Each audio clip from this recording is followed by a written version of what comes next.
You walk into the room. The conversation dies. Smiles vanish. You realize you're the target. That cold silence is information, not tragedy. Use it. Convert it into control. When the tribe rejects you, it means your growth threatens their comfort and hierarchy. Most people panic. The human animal craves consensus, belonging, and safety in numbers. But consensus becomes a leash the moment the pack decides you are the infection. You think explaining yourself will save you, but explanations feed committed misunderstanding. Arguing with a mob proves they can reach inside you and shake your nervous system. Your reaction is their oxygen. Your calm is the extinguisher. You are the target because you violated their sacred rule. Stay small, stay average, stay with us. Your progress holds up a mirror, and mirrors trigger rage in people avoiding accountability. They don't hate you personally. They hate what you represent, proof that change exists. Treat opposition as a coordinate. It confirms direction. It clarifies what must be done. If they were comfortable with you, you'd still drift with them, soft and easily controlled.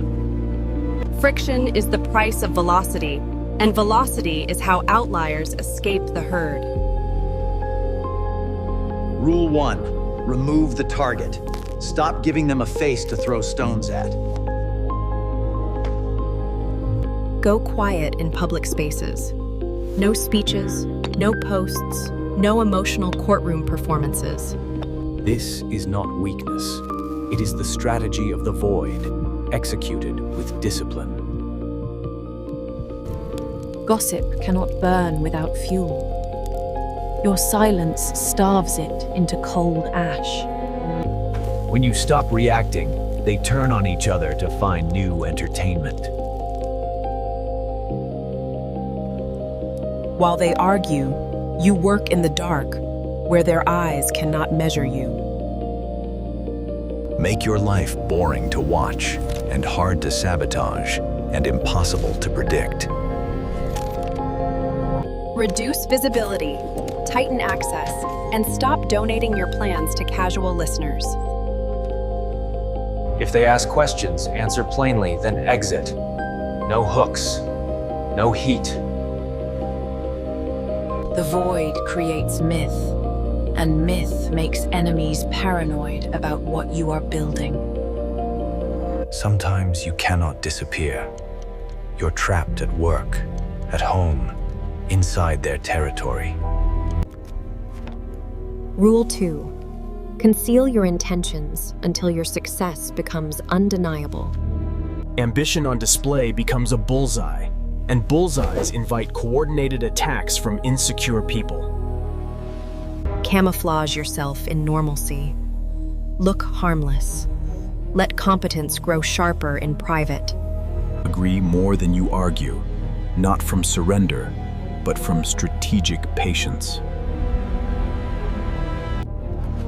Let them believe you accepted their box while you quietly redesign the room.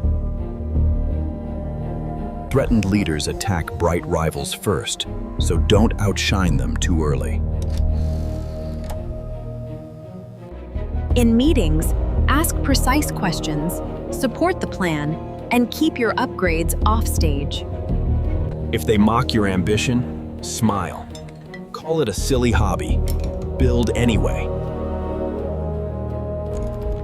You are not performing honesty for applause. You are conserving energy for outcomes. Think like an operative. Map their patterns, their motives, and their leverage points. Then, wait. The arrow does not announce itself.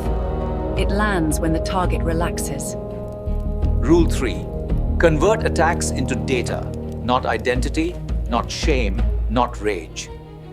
Enemies speak brutally to cause damage. Extract the signal.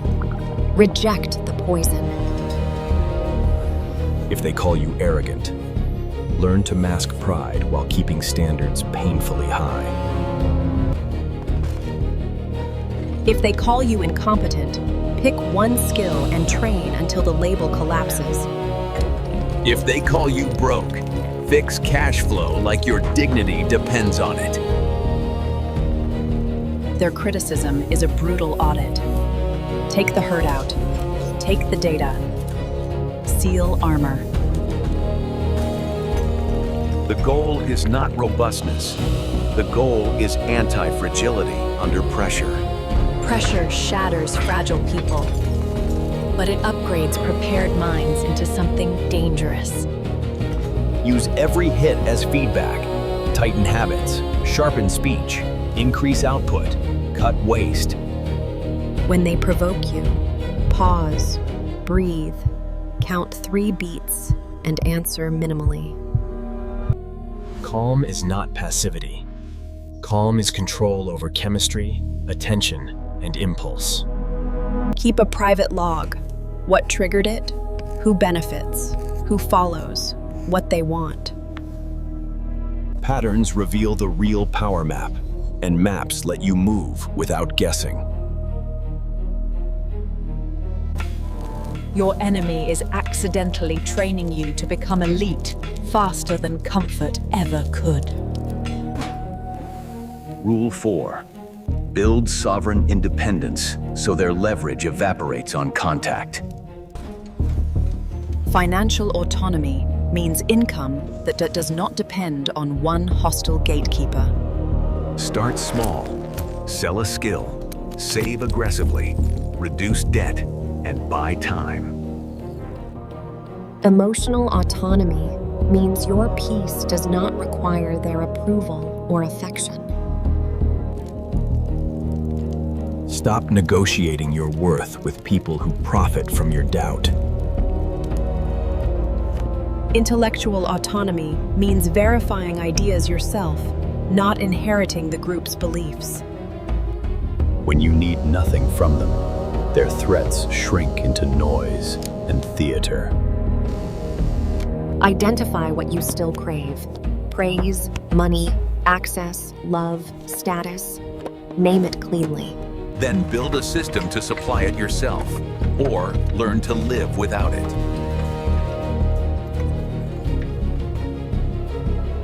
Look at the mob and realize, I don't need any of you to survive. That is the exact moment you win. You cut the strings. Become ungovernable inside while remaining polite, steady, and professional outside. Rule 5. Don't fight the wall. Find the loose brick in their coalition. Groups look united, but they are stitched together by convenience and a shared enemy. Move yourself as the enemy, and their internal cracks begin widening immediately. Notice who hesitates, who stays quiet, who laughs late, who avoids eye contact. That person may not be loyal, but fear makes people negotiable. Isolate them. Approach privately. Not to beg, but to plant a seed. I always knew you saw the bigger picture.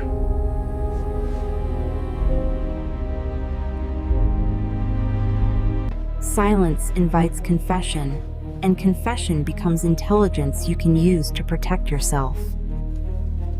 Don't fabricate lies. Highlight existing friction. Speak calmly, and let reality work. If someone resents the leader, your neutrality becomes their safe exit ramp. The moment one person doubts, the mob becomes some people, not everyone. That shift breaks momentum and forces them to watch each other instead of you. Keep opponents divided by refusing to give them a dramatic story about you. Never offer an emotional narrative they can rally around like a flag. Give boring facts, consistent behavior, and no trophies harvested from your pain. While they scan for weakness, you quietly upgrade the battlefield in your favor. Rule 6. Forget revenge theater. Build overmatch until the fight becomes pointless. Direct retaliation gives them a story, and stories recruit allies against you. The clean revenge is undeniable results. Make their opinions irrelevant. While they gossip, you train, study, save, network quietly, and compound skill. 6 months of deep focus can separate you from their entire decade. Build a body that radiates discipline, because discipline broadcasts power without speeches. Stack undeniable skills. Become too rare to replace and too dangerous to ignore.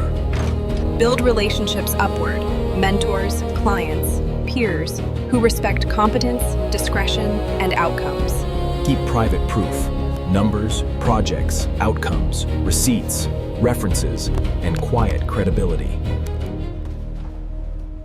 When they block one path, you root around them with options and patience.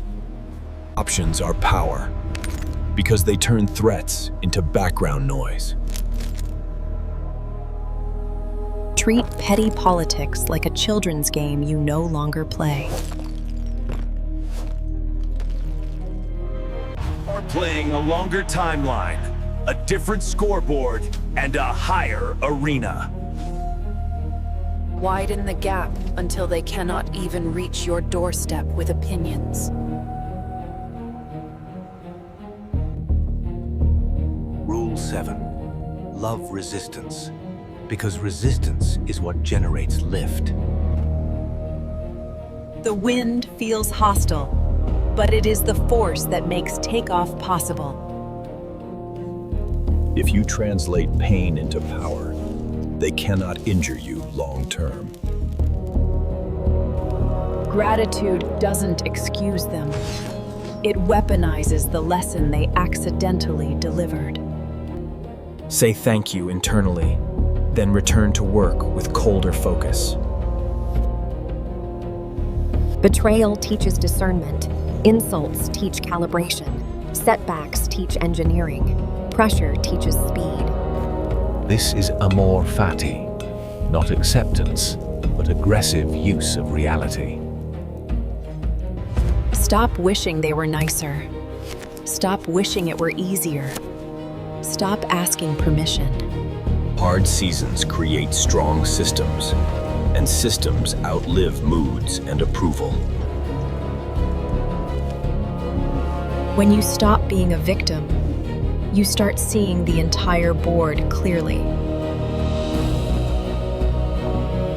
Once you see the board, you stop reacting to pieces that move by attention. Their hatred becomes a signal flare, showing exactly where you are outgrowing control. One day, the tide turns. Results make people rewrite their memories to look innocent. The same voices that doubted you will claim they supported you from the start. This is the final test. Don't hand your rebuilt kingdom to fair weather allies. Forgive for peace if you want, but never forget the price of access. Set new boundaries, not from bitterness, but from wisdom earned in winter. Reward the few who stayed honest, and keep the shovel holders outside the gate. Keep your council small, your plans private, your standards non-negotiable. Stay polite. Stay calm. Stay unreachable to manipulation and cheap provocation. You don't need to destroy them. Your absolute indifference is the ultimate revenge. Your real victory is becoming distinct, not becoming cruel or desperate for applause. Disappear for 90 days and let your output speak where your mouth used to plead. No explanations, no drama, just disciplined execution in the dark. Return quietly, unbreakable, unrecognizable, and entirely out of their reach.